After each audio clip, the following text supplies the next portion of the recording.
Hello friends, welcome to Median Overseas. तो friends, आज हम लेके आए हैं आपके लिए हमारी सीरीज का सेकंड वीडियो। यहाँ पे डेफिनेटली आप पूरे वीक में आप अपने जो भी क्वेश्चंस होते हैं वो हमारे पास रेज करते हैं और फिर हम आपके पास आते हैं उनके सारे आंसर्स लेकर के अपने एक वीडियो में। तो एक्सक्लूसिवली आज अपना यही वीडियो रहने वाला है, तो प्लीज एंड तक देखिए। फ्रेंड्स, बात करते हैं सबसे पहले क्वेश्चन की। तो यहाँ पर मेरे पास एक क्वेश्चन आया जो कि मोस्ट इंपॉर्टेंट क्वेश्चन भी है और काफी सारे लोग उसके बारे में पूछते हैं। वो ये है कि इटली में जब अपना आप स्टूडेंट वीजा फाइल करते हैं तो ओवरऑल आपका जो इवैल्यूएशन टाइम है वो कितना रहता है। तो फ्रेंड्स, यहाँ पे मैं आपको बता दूं, एज पर दी एम्बेसी जो आपका इवैल्यूएशन है वो मैक्सिमम 90 डेज का रहता है, 90 वर्किंग डेज यहाँ पर। लेकिन अगर हम इस साल की बात करते हैं तो एम्बेसी ने अपना जो वीजा इवैल्यूएशन प्रोसेस है वो फास्ट कर दिया है, बट ऑफिशियली उन्होंने जो टाइम रखा है वो 90 डेज का ही है। लेकिन ऑन एन एवरेज बेसिस पे स्टूडेंट को 20 डेज से लेकर के 30 डेज के बीच में अपना इवैल्यूएशन स्टूडेंट को मिल जाता है। फ्रेंड्स, अब हम बात करते हैं सेकंड क्वेश्चन की। तो यहाँ पर जो सेकंड क्वेश्चन है वो है रिगार्डिंग ब्लॉक अमाउंट। तो जर्मनी में जब भी आप जाते हैं तो आपको ब्लॉक अकाउंट शो करना पड़ता है। अब सबसे बड़ा एक क्वेश्चन है वो ये है कि अगर आप ऑसबिल्डिंग प्रोग्राम के लिए जा रहे हैं तो भी आपको ब्लॉक अमाउंट शो करना है या नहीं। तो फ्रेंड्स, यहाँ पे मैं आपको बता दूं कि आपका जो ब्लॉक अकाउंट जनरली अभी एज पर दी एम्बेसी रूल है वो है 11,904 यूरो। अब अगर आप ऑसबिल्डिंग प्रोग्राम के लिए जा रहे हैं और वहां पे लेट से अगर आपका जो ओवरऑल एनुअल वेजेस की हम बात करते हैं, जो आपको स्टीपेंड मिलता है वो अगर आपका 10,000 यूरोज आ रहा है थ्रू आउट द ईयर, तो यहाँ पे जो डिफरेंस का अमाउंट है उसका आपको ब्लॉक अकाउंट ओपन करना होगा। इट मींस आपको 1,904 यूरोज का ब्लॉक अकाउंट ओपन करना होगा अगर आप ऑसबिल्डिंग से पूरा ईयर में 10,000 अर्न करते हैं तो। Same applies for any of the program. यहाँ पर आपके पास अगर कोई स्कॉलरशिप मिल रही है और वो स्कॉलरशिप का जो एनुअल अमाउंट है वो अगर 11,904 यूरो से कम है तो आपको जो डिफरेंस अमाउंट है उसका ब्लॉक अकाउंट ओपन करके जाना होगा जर्मनी में वीजा फाइल करने के लिए। फ्रेंड्स, अब बात करते हैं थर्ड क्वेश्चन की।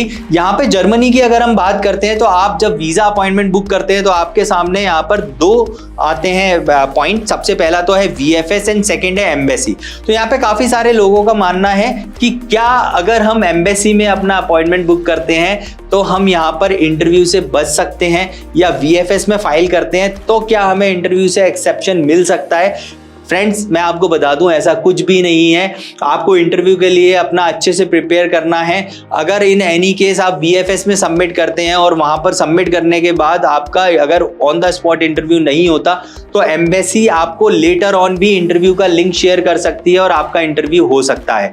तो यहाँ पर इंटरव्यू का आपका always it totally depends on the embassy. आपका पहले से डिसाइडेड नहीं है कि इंटरव्यू होगा या नहीं होगा, तो आपको हमेशा इंटरव्यू के लिए प्रिपेयर रहना है और अपने वीज़ा में जो सबसे बड़ा चैलेंज आता है इंटरव्यू प्रॉपरली फेस ना करना, उसके लिए तैयार रहना है और डेफिनेटली आप अपना वीज़ा सिक्योर कर सकते हैं। फ्रेंड्स, नेक्स्ट जो क्वेश्चन है वो सबसे इंपॉर्टेंट क्वेश्चन है अगर हम वीज़ा पॉइंट ऑफ व्यू से बात करते हैं। यहाँ पर हमारे एक व्यूअर ने क्वेश्चन रेज किया है कि क्या हम अपने वीजा एप्लीकेशन में जो शो मनी है वो एजुकेशन लोन से दिखा सकते हैं। यस, डेफिनेटली आप दिखा सकते हैं, लेकिन आपको ध्यान क्या रखना है कि इटली में अगर आप बात करते हैं तो आपका लोन सैंक्शन लेटर वर्क नहीं करता। इवन यूरोप में मेनली कंट्रीज में आपका लोन सैंक्शन लेटर, सिर्फ लोन सैंक्शन लेटर वर्क नहीं करता। आपको क्या करना है, वो जो लोन सैंक्शन लेटर है उसके साथ साथ आपको लोन अमाउंट का डिसबर्सल भी दिखाना है। तो यहाँ पे loan sanction letter, loan disbursal letter, साथ में आपका बैंक एक लोन अकाउंट ओपन करके देगा जिसमें वो अमाउंट रहेगा जिसको आप यूजुअली विड्रॉ नहीं कर सकते, लेकिन आप जब आपका वीजा सक्सेसफुली आपको मिल जाएगा तभी आप विड्रॉ कर सकते हैं, यूनिवर्सिटी फी पे कर सकते हैं। तो आप उस बैंक अकाउंट का स्टेटमेंट शो कर सकते हैं, बट वो जो अमाउंट है वो डिसबर्स्ड होना चाहिए। अगर आप सिर्फ अपना जो लोन सैंक्शन लेटर के बेसिस पे वीजा फाइल करेंगे तो हो सकता है यहाँ पे आपको रिजेक्शन का सामना करना पड़े। फ्रेंड्स, अब जो लास्ट क्वेश्चन है सीरीज का वो ये है कि अगर आप दिल्ली या फिर नॉर्थ काउंसलेट से इटली का वीजा फाइल कर रहे हैं तो एज पर दी वीजा चेकलिस्ट आइल्स या टॉफिल या पीटी कोई भी इंग्लिश प्रोफिशिएंसी मस्ट है, आपको सबमिट करना है। बट क्या हो अगर आपके पास ऑफर लेटर है तो आपके पास कहीं ना कहीं एक्सेप्शन हो सकता है कि आप बिना आइल्स पीटी टॉफल के भी आप अपना वीजा एप्लीकेशन सबमिट कर सकते हैं। तो फ्रेंड्स, यहाँ पर आपके पास एक ऑप्शन है डेफिनेटली एज पर दी वीजा चेकलिस्ट, तो वो मैंडेटरी है। बट अगर आप यूनिवर्सिटी की साइड से कम्युनिकेशन या एक लेटर ले लेते हैं, या आपका जो यूनिवर्सिटी की साइड से ऑफर आया है वहां पर मेंशन है कि आपकी जो इंग्लिश रिलेटेड रिक्वायरमेंट है वो फुलफिल हो चुकी है, यूनिवर्सिटी को फर्दर कोई और इंग्लिश प्रोफिशिएंसी सर्टिफिकेट नहीं चाहिए आपकी साइड से, तो आपको यहाँ पर आइल्स का, पीटी का, टॉफल का या इंग्लिश प्रोफिशिएंसी सर्टिफिकेट का एग्जाम्पशन मिल सकता है और आपका वीजा भी पॉजिटिवली इवेल्युएट हो सकता है। तो फ्रेंड्स, अगर आपके माइंड में भी कोई क्वेश्चन है और आप उसका आंसर जानना चाहते हैं तो डेफिनेटली आप हमारी वीडियो में पिंग कर सकते हैं। आप अपना डाउट, आप अपना क्वेश्चन वहां पर पोस्ट कर सकते हैं और हम अगेन आपसे अगले वीडियो में मिलेंगे इन सारे क्वेश्चंस के आंसर्स के साथ। तो फ्रेंड्स, ऐसी लेटेस्ट इन्फॉर्मेशन पाने के लिए चैनल को लाइक करिए, सब्सक्राइब करिए, बेल आइकन प्रेस करिए। See in the next video. Thank you.